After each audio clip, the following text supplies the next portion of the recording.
Signs for the Blind. Part 2. The Real Truth.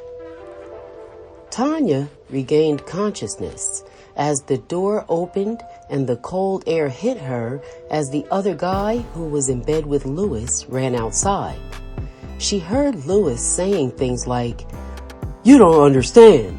We were just lying here. I was already laying down when he came over.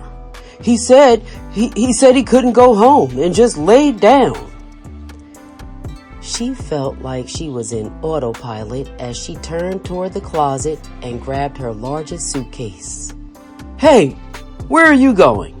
she heard him ask as she laid the suitcase down on the floor and opened it. Tanya never even turned around to see Louis get up and put his pants on.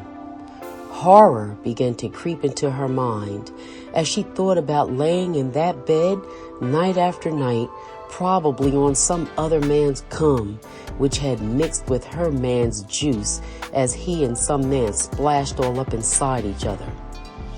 That thought sent her flying straight into the bathroom where she promptly threw up, almost making the toilet.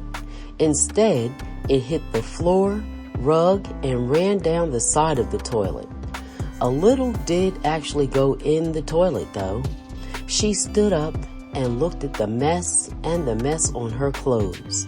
She turned to grab some Clorox wipes from under the sink, but the asshole was standing behind her already with the Clorox wipes in his hand. "Here, let me help you." But Tanya wasn't having it. "Get the hell away from me," she said in plain and evenly paced voice. She snatched the Clorox wipes from him and began to clean up the mess. She wondered why she wasn't crying. She started thinking about how she would never be able to even tell anyone about this. She figured she had to tell her mother because that's where she was headed.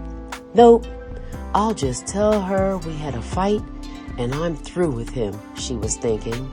The real truth was just too ugly to express.